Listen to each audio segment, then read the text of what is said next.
Life without contraction is not a mystical state removed from ordinary living.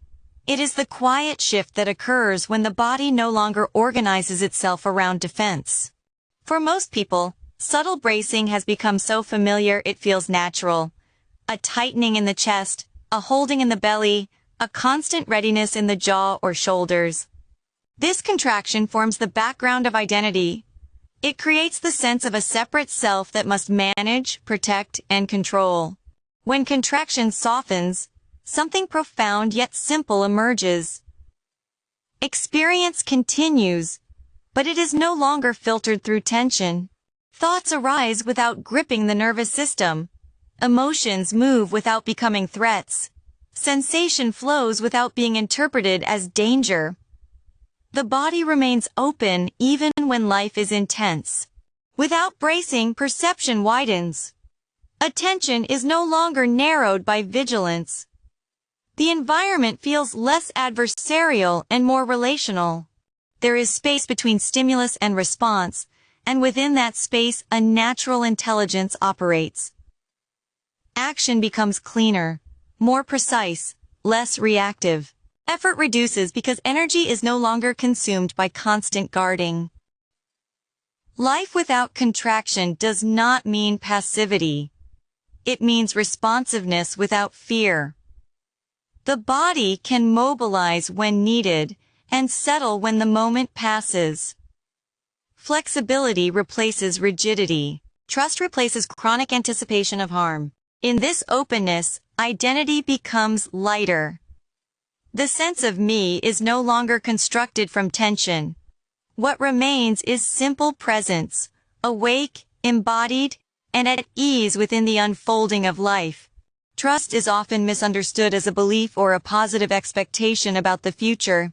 In the somatic sense, trust is not a thought at all. It is a physiological condition. It is the body no longer preparing for impact. When the nervous system is organized around survival, vigilance becomes constant.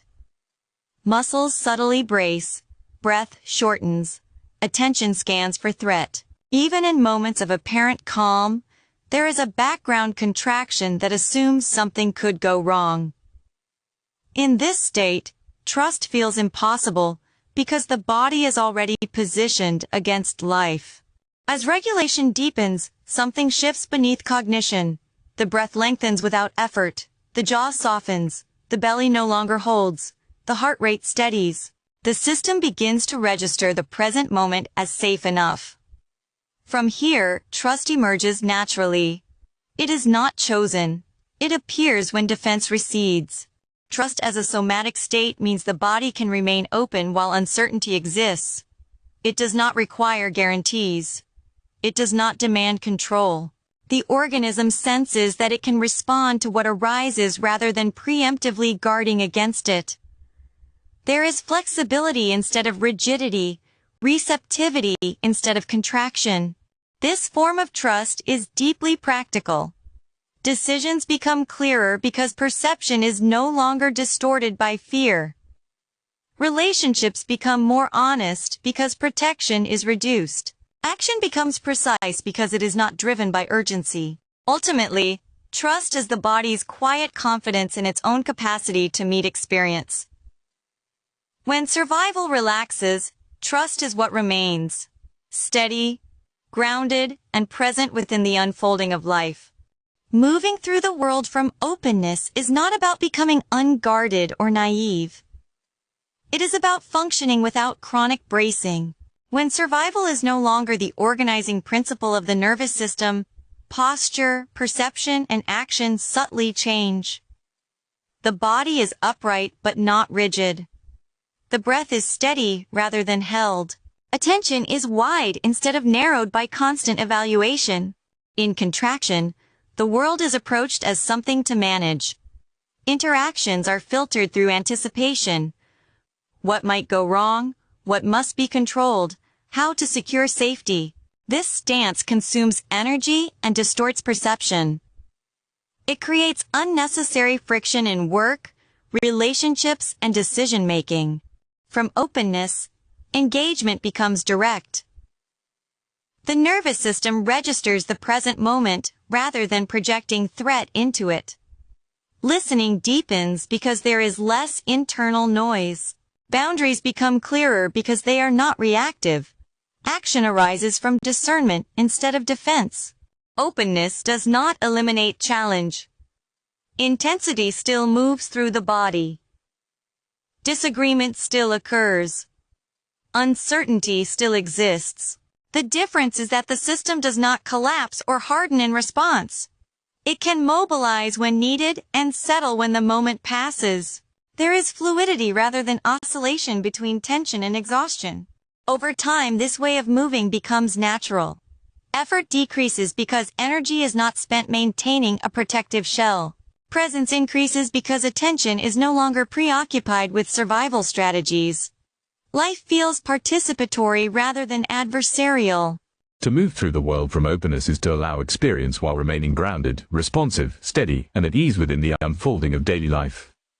When the body is no longer organized around defense, it becomes an instrument of clarity.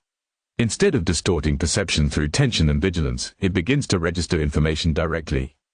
Sensation is no longer filtered through fear. Signals are cleaner, simpler, and more immediate. In a braced system, interpretation overrides experience. Subtle cues are amplified into threat. Neutral expressions are misread. Internal sensations are quickly labeled as problems. The mind then constructs stories to justify the contraction already present in the nervous system. What feels like intuition is often unresolved survival patterning. As bracing softens, perception recalibrates. The breath moves freely, the chest remains open, the belly is responsive rather than held. From this regulated state, the body senses nuance. It detects shifts in tone, pace, and relational atmosphere without exaggeration. Clarity emerges not as analysis but as embodied knowing. This clarity is steady rather than dramatic. It does not shout. It does not demand urgency. It presents as a quiet sense of alignment or misalignment. A simple internal yes or no. A subtle leaning toward or away. Because the system is not defending, these signals are trustworthy. The body, in this state, becomes a precise feedback mechanism. It guides action without reactivity. It signals boundaries without aggression. It recognizes opportunity without grasping. To live without bracing is to allow the body to function as it was designed, not as a shield against life, but as a finely tuned instrument through which life can be met with discernment, steadiness, and grounded clarity. Freedom is often imagined as the absence of constraint or the ability to do whatever one desires. In the somatic sense, freedom is far more foundational. It is the nervous system functioning without chronic defense. It is the body no longer organized around anticipation of harm.